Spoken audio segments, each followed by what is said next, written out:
राजस्थान में पंचायत और नगर निकाय चुनाव की तैयारियां तेज हो गई है। कांग्रेस और बीजेपी दोनों पार्टियों के साथ ही तीसरे मोर्चे के रूप में राष्ट्रीय लोकतांत्रिक पार्टी यानी आरएलपी और भारत आदिवासी पार्टी यानी बीएपी अपनी अपनी रणनीतियां बनाने में जुट गई है।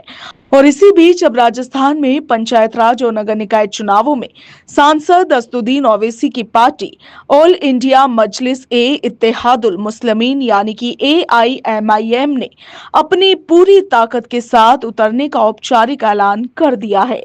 पार्टी ने राजस्थान में अपनी सियासी जाजम बिछानी भी शुरू कर दी है। आप देखिए कि अभी तक प्रदेश में मुख्य रूप से बीजेपी और कांग्रेस के बीच ही मुख्य मुकाबला देखने को मिलता रहा और इस बार आरएलपी और बीएपी भी कड़ी टक्कर देने के मूड में है। मगर आप देखिए कि ये पहला मौका होगा जब राजस्थान में एआईएमआईएम जमीनी स्तर पर पंचायत और नगरीय चुनावों में अपने आधिकारिक और समर्थित उम्मीदवारों को मैदान में उतारकर अपनी किस्मत आजमाएगी। एआईएमआईएम राजस्थान के प्रदेशाध्यक्ष जमील खान ने पार्टी के राष्ट्रीय अध्यक्ष असदुद्दीन ओवैसी से मुलाकात कर प्रदेश के राजनीतिक हालातों पर चर्चा की थी। इस रणनीतिक बैठक में असदुद्दीन ओवैसी ने राजस्थान के आगामी निकाय और पंचायत चुनाव में मजबूती के साथ लड़ने के प्रस्ताव पर अपनी हरी झंडी दे दी। इसे लेकर जमील खान ने कहा कि पार्टी राजस्थान के आवाम के वास्तविक मुद्दों, स्थानीय समस्या और उनके हकों की पुरजोर आवाज बनकर हर चुनावी मैदान में मजबूती से खड़ी रहेगी। वहीं ओवैसी से मुलाकात करने के बाद प्रदेश संगठन ने जमीनी स्तर पर चुनावी तैयारियां तेज कर दी है। एआईएमआईएम राजस्थान प्रदेशाध्यक्ष जमील खान के नेतृत्व में रविवार को प्रदेश स्तरीय पदाधिकारियों और कार्यकर्ताओं की एक महत्वपूर्ण वर्चुअल बैठक संपन्न हुई। इस बैठक को संबोधित करते हुए जमील खान ने कहा कि आगामी नगरीय निकाय और पंचायत राज चुनाव में हमारी पार्टी पूरी मजबूती और संगठनात्मक ताकत के साथ पदार्पण करने को तैयार है।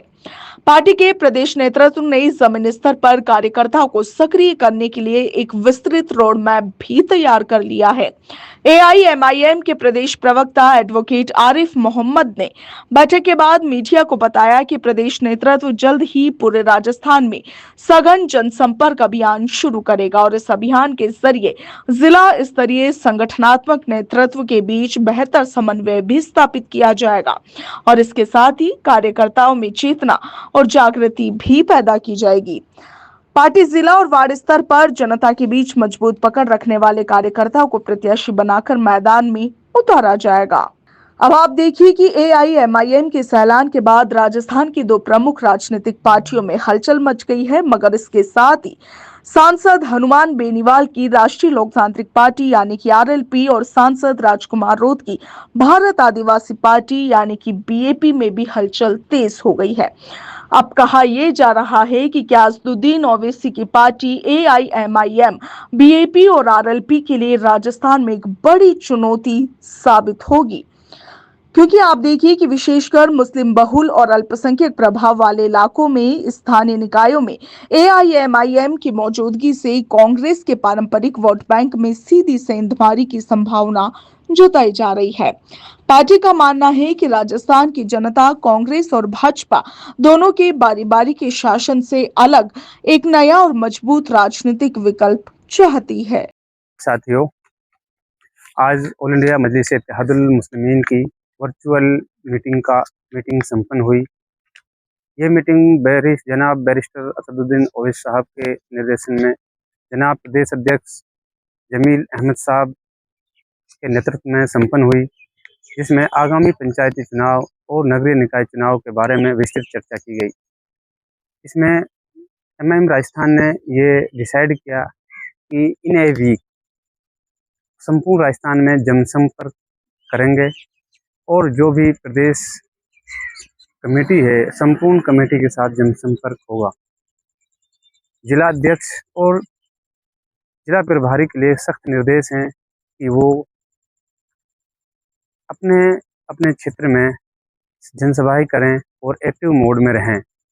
एमएम राजस्थान पंचायत राज और नगरीय निकाय चुनावों में मजबूती से पदार्पण करने वाली है और राजस्थान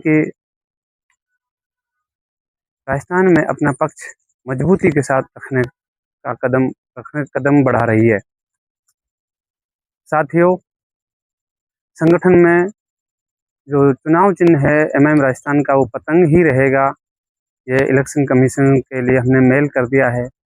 दूसरी बात यह है कि जो भी कैंडिडेट या कैंडिडेचर बनना चाहता है एमआईएम राजस्थान से, वो संपर्क करें और अपनी